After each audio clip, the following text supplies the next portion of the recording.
sabe, não é do perfil da DJI dar muita folga para as nossas carteiras, tanto é que já começaram a surgir as primeiras informações de que ela está trabalhando no desenvolvimento de um novo óculos FPV. E apesar de estar bem no iniciozinho, já dá pra gente saber algumas coisas. Por exemplo, para quem não sabe, a DJI costuma atribuir codinomes aos seus projetos. Do Goggles 2, por exemplo, é ZV900 e o do Integra é ZV901. Já esse novo projeto aí tem o codinome ZV902, o que pode indicar duas possibilidades. Ou ele pode ser um modelo totalmente novo que veio para substituir os dois modelos anteriores, ou então ele veio para coexistir, mas como um modelo ainda mais sofisticado. De qualquer forma, quem tem alguns desses óculos aí da marca, é bom começar a ficar esperto. Rafael, só porque vai lançar um novo, o meu vai continuar sendo bom. Claro que vai, cara, eu só disse para ficar esperto. Segundo a conta FPVWTF do Twitter, trata-se de um modelo bastante similar ao atual, mas com algumas diferenças estéticas e, claro, suporte ao Alto Sync 4. Ainda segundo eles, o modelo já estaria em testes por algumas poucas pessoas e contaria com algumas outras novidades. A primeira seria um link de rádio de curto alcance, provavelmente para se comunicar com outros dispositivos próximos, como por exemplo o rádio controle. E a segunda seria a presença de duas câmeras estereoscópicas na parte frontal, que teoricamente permitiria enxergar o ambiente em volta sem a necessidade de remover os óculos. Esse recurso já foi utilizado em óculos de outras marcas, mas particularmente eu acho pouco provável que eles colocariam duas câmeras com visão estereoscópica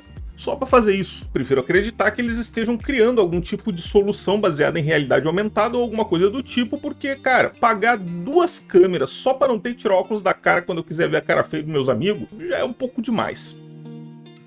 E agora eu vou pedir para que pessoas mais fracas respirem fundo, porque eu vou mostrar algumas imagens fortes de um drone chinês atingindo o cameraman enquanto ele fazia a filmagem. Tranquem a respiração. Nanti kita kasih pelumas ya. Wih, mantap guys ya. Tá bom, pessoal, foi só para quebrar o gelo, mas brincadeiras à parte, esse droninho aí tem duas coisas que eu achei extremamente interessantes. A primeira é que, como a gente sabe, o simples fato da gente ficar voando com um drone em volta de uma pessoa já seria chato o suficiente. Então não precisa colocar um canhão de bolinhas num drone para deixar ele ainda mais chato. Isso aí, tipo, eleva o bagulho a um novo patamar. E a segunda coisa aí que eu acho que os mais observadores devem ter reparado é que, apesar desse droninho custar menos de R$50, ele vem equipado com motores brushless. E sinceramente eu acho que só esses 4 motorzinhos aí já valem essa grana, ainda mais com frete grátis. Então, mesmo para aqueles que não pretendem ficar tirando bolinha na careca do vizinho, eu decidi colocar esse droninho aí porque se trata de uma boa opção para quem tá querendo um drone sem gastar muito. E claro, de brinde ainda leva ali um brinquedinho que, pelo menos eu acho que não tem nada que diga que é proibido. De qualquer forma, para os interessados eu vou deixar um linkzinho aí na descrição e também no comentário fixado. Um youtuber chamado Michael de Ciurcio está sendo multado em $200 mil, ou cerca de R$1 milhão, pelo governo federal dos Estados Unidos por realizar voos perigosos com o drone dele. Voos esses que depois eram obviamente publicados no canal de YouTube dele, o Philly Drone Life. Segundo um processo de 15 páginas, o governo federal afirma que desde 2019 o nosso amigo aí vem violando diversas regras ao pilotar o seu drone, como por exemplo voar à noite, voar em condições meteorológicas adversas, voar perto de edifícios e pessoas e até mesmo próximo do aeroporto. Para surpresa de 0 pessoas, ele afirma que ele nunca fez nada de errado e que o valor da multa é absurdo, ainda mais para alguém como ele, que, segundo as palavras dele, tá encostado lá no INSS deles, mora com a mãe e não possui nenhum bem. E assim, pessoal, eu até concordo que esse valor aí possa parecer meio alto, mas 3 coisas precisam ser ditas aqui. A primeira é que se trata de uma coisa nova, e nesses casos aí é comum as autoridades tirarem alguém para Cristo para usar ele como exemplo para intimidar quem costuma cometer os mesmos delitos, né, parar de fazer o bagulho. Outro ponto é que, segundo a lei, drones são aeronaves, e o cara tava voando próximo de um aeroporto, e para mim, quem voa com drone perto de aeroporto tem mais é que se f***. E terceiro, mas não menos importante, que esse processo aí tá rolando desde 2019. Eu até já publiquei aqui um vídeo sobre ele em novembro de 2020, explicando tudo isso aí em detalhes. Mas até hoje, sempre que qualquer youtuber decolava o seu drone e postava depois um vídeo no YouTube, no seu canalzinho, isso aí era considerado um voo recreativo. No entanto, no caso do Mike, não foi bem assim, porque como os vídeos do canal dele são monetizados, então a FAA entendeu que o uso que ele faz dos drones, ele é um uso comercial, não é simplesmente um voo recreativo. E pessoal, esse é um assunto que me deixa assim bastante preocupado, porque é o tipo de entendimento que pode ser replicado aí para vários outros países, inclusive o Brasil. Só que caso o Mike resolva comprar uma briga com a FAA, entrar lá na justiça para tentar anular aí essas multas, sabe quanto que os advogados cobraram só para analisar o caso dele? Cobraram cerca de $10 mil. Só para analisar a situação, $10 mil. Só que para ir para as vias de fato, né, chegar, não, vou brigar contra a FAA, iniciar um processo e tudo mais, as custas totais podem variar entre 50 e 100 mil dólares. Quer dizer, de uma forma ou de outra ele vai gastar uma nota. E mesmo assim, o negócio vindo desde 2019, perguntem se ele pensou um pouquinho a respeito do que ele estava fazendo. É claro que não. Se vocês visitarem o canal dele, vocês vão ver que em momento nenhum ele pensou em parar de repetir essas ações pelas quais ele está sendo acusado, como por exemplo voar à noite, voar a grandes altitudes, ou então voar fora da linha divisada. Então, meus amigos, se o cara não é capaz de aprender nada mesmo tomando um processo desses, de novo, cara, tem mais é que se f... Ah, Rafael, para de falar palavrão, meu. Eu vou parar, cara, o canal é meu e f... E essa agora é para os fãs de eVTOLs. Para quem não sabe, existe todo um mercado novo aí se desenvolvendo em torno dos veículos voadores elétricos para transporte de pessoas. E o ponto aqui é que, em geral, eles apresentam configurações semelhantes dos drones pequenos, com 4 ou 8 motores, ou então na forma de aeronaves híbridas capazes de decolar de pequenos espaços, da mesma forma como um drone, e também de percorrer grandes distâncias como um avião, mudando ali a configuração deles durante o voo. O problema dessas abordagens aí é que elas configuram novos tipos de aeronaves, o que gera entraves burocráticos e também, claro, né, dependem de sistemas complexos, o que encarece os custos do projeto e de produção. Para tentar resolver esses problemas aí, a empresa austríaca FlyNow apresentou o E-Copter, um veículo de transporte individual elétrico que utiliza uma configuração semelhante de um helicóptero coaxial. Esse tipo de solução é bastante usada, por exemplo, em helicópteros de brinquedo, justamente por serem mais simples e baratas do que os complexos sistemas dos helicópteros convencionais, contendo menos partes móveis e reduzindo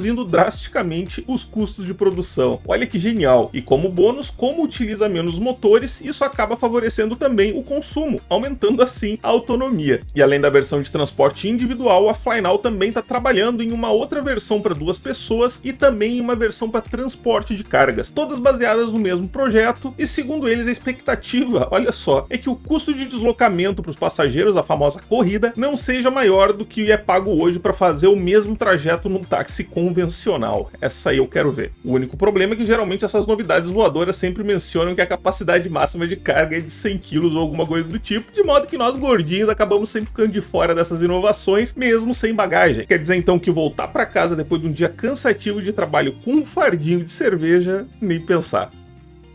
E agora então, para desintoxicar, 2 noticiazinhas nada a ver com drones, como já é comum aqui nesses vídeos. A OpenAI, criadora do ChatGPT, revelou nessa quinta-feira um sistema de inteligência artificial que cria vídeos absurdamente realistas a partir de texto. Batizada de Sora, ele é capaz de criar vídeos de até 60 segundos com cenas bastante detalhadas, movimentos de câmera complexos e vários personagens com emoções extremamente vibrantes. E pessoal, é de cair o queixo mesmo. Vejam nesse vídeo aí, por exemplo, que mostra um grupo de mamutes caminhando no gelo, que foi criado com a seguinte descrição: vários mamutes peludos gigantes se aproximam caminhando por um prado nevado, seu longo pelo lanoso balança levemente ao vento enquanto caminham. Árvores cobertas de neve e montanhas dramáticas cobertas de neve ao longe, luz do meio da tarde com nuvens finas e um sol alto à distância cria um brilho quente. A visão baixa da câmera é impressionante, capturando o grande mamífero peludo com uma bela fotografia e profundidade de campo. É quase um roteiro de filme, né? Mas eu acho que dá bem menos trabalho do que gastar horas e horas fazendo isso aí em CGI. Segundo a OpenAI, o Sora usa uma técnica chamada difusão, que cria imagens a partir de pontos aleatórios que no começo se assemelham a um ruído estático, como aquele das TVs antigas sem sinal, e aos poucos então vai sendo aprimorado e se transformando em algo que pode ser reconhecido por um ser humano. A má notícia é que o Sora, por enquanto, só foi liberado para alguns poucos especialistas sortudos, mas ainda não está disponível para meros mortais como nós.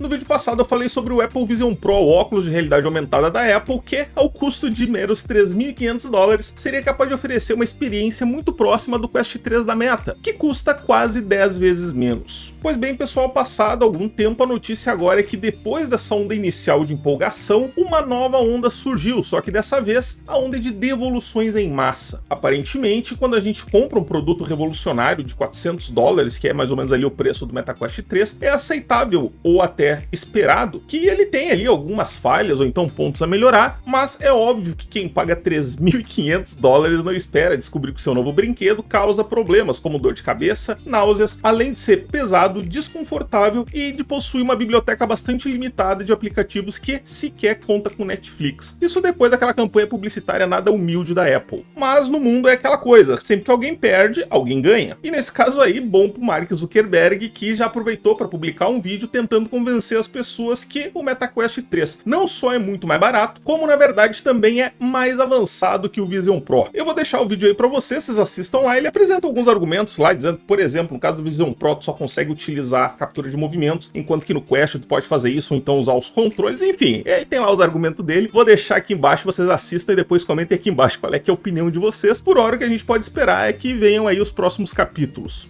E por hoje era isso, pessoal. Eu ainda tô me adaptando a esse formato novo de vídeos aqui. É bastante difícil, eu achei que seria fácil, mas é bem complicado ficar catando informações relevantes. É óbvio que a gente não consegue aqui abordar todos os temas. Eu quero trazer também temas sobre FPV, por exemplo. Eu até cheguei a estudar sobre essa plaquinha que vocês estão vendo aí, que é uma micro plaquinha controladora para aeronaves de asa fixa ou então VTOLs, que mede menos de 4 por 3 centímetros e pesa menos de 27 gramas e é toda cheia de recursos, um negócio maravilhoso. Além de ser baratinha, também vou deixar o link aqui e eu também já tô comprando ela porque eu quero testar isso aí. Gosto muito de fazer microprojetos e quem acompanha aqui o canal sabe disso. Feito, pessoal, mais uma vez o espaço do cartão termina antes de eu terminar o meu blá blá blá. Então, de novo, coloquei aí algumas imagenzinhas para vocês enquanto eu me despeço e é isso que eu vou fazer agora. Para quem não gosta de ver o vídeo no YouTube, eu tô colocando em formato de short todas essas notícias individuais lá no Instagram e também no TikTok. Se inscrevam lá, acompanhem lá, porque a vida não é só YouTube. Eu também tô nesses lugarzinhos aí, apesar de ainda não estar tão acostumado como é o caso aqui no YouTube, mas devagarinho a gente vai aprendendo aí a usar as diversas redes sociais para os seus diversos propósitos. Feito, pessoal, era isso aí então. Se curtiu o vídeo, deixa aquele joinha, compartilha, ajuda muito aqui o canal e, como eu sempre digo no final dos meus vídeos, se Deus quiser, nos vemos no próximo vídeo. Um abraço.